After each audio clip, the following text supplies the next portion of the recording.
Okay guys, आज का मेरा जो वीडियो है that is on Bohr's model and spectral lines.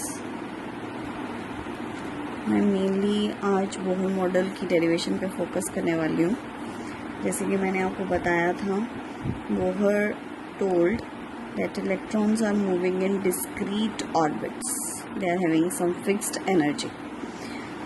We are talking about Bohr model for hydrogen atom. Okay, ये nucleus है, nucleus positively charged है। Hydrogen का एटॉमिक नंबर 1 होता है, सो मैं इसको अभी फ़िलहाल Z लिख रही हूँ और उसमें एक ही प्रोटॉन है और प्रोटॉन का चार्ज +E होता है। और इस मॉडल में एक इलेक्ट्रॉन है जो कि इस न्यूक्लियस के आसपास चक्कर लगा रहा है। इन दोनों के बीच में जो फोर्स ऑफ अट्रैक्शन है that is electrostatic force of attraction, F is equal to K ZE into E upon the distance between them that is R. So, to keep the electron in its orbit, the centripetal force on the electron must be equal to electrostatic force of attraction. That is mv square upon r. So, here I am going to equate both the forces. Alright. What we'll do, we are going to simplify it. mv square is equal to k ze square upon R. अगर मैं यहाँ पे दोनों तरफ half से multiply कर दूँ तो what I will get, half mv square is equal to half k ze square upon R. This we can use further for calculating kinetic energy, potential energy of electron moving in particular specified orbit. So I am keeping it safe for further use and moving ahead with this derivation part. Now keeping r to this side, k ze square upon mv square. Here m is mass of electron, z is atomic number, E is charge. For this particular case we will take 1.6 into 10 raised to power minus 19, and K is constant whose value is 9 into 10 raised to power 9, and V is the speed with which electron is moving around the nucleus, which is called orbital speed. So we got R. Now I'm going to use Bohr's quantization condition for angular momentum.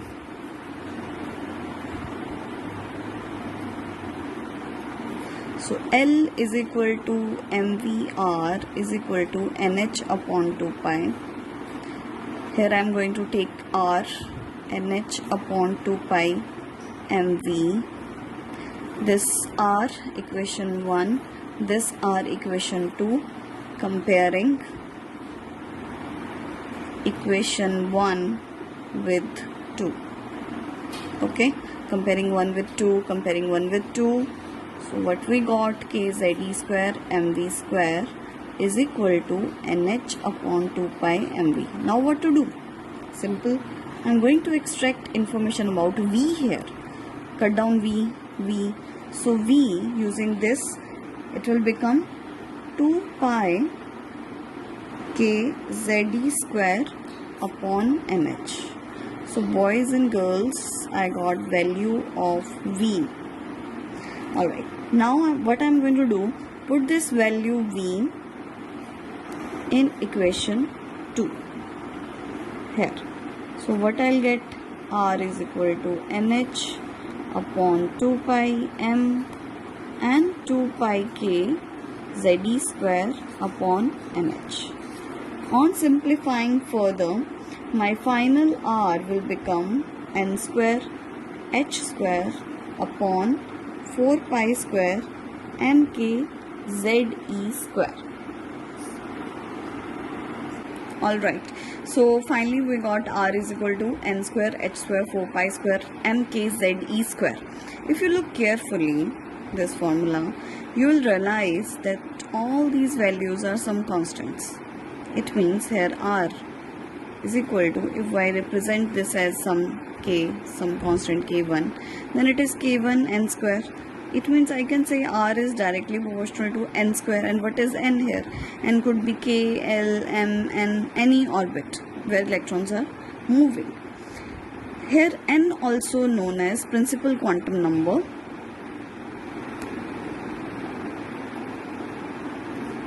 So means for every principal quantum number you are having different radius. In the ratio of 1:4:9:16, if you put the values of n as 1, 2, 3, 4 and so on. Okay, so r is directly proportional to n square. Moving further, if I really want to calculate the radius of innermost orbit of hydrogen atom, you put value z as 1 and n as 1 because atomic number of hydrogen is 1, and principal quantum number where single electron of hydrogen is moving in the orbit, that is also k shell, and k shell has value n is 1. So putting all the constants here, you finally end up getting this 6.63 into 10 to the minus 34, which is the value for Planck's constant h, alright, divided by 4 pi square into 9.1 into 10 to the minus 31, which is mass of electron, and then k is value 9 into 10 to the 9, 1.6 into 10 to the minus 19 and whole square in the unit m.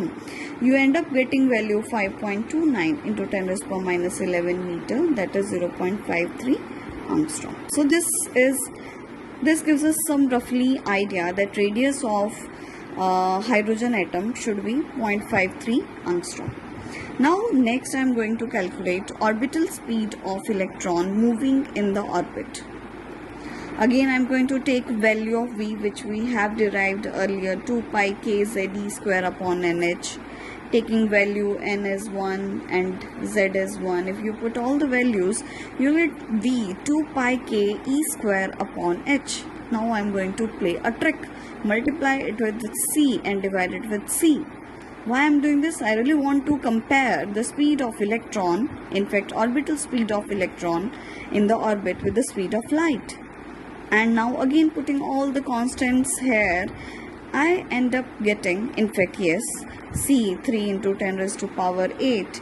I end up getting value v is equal to, if I take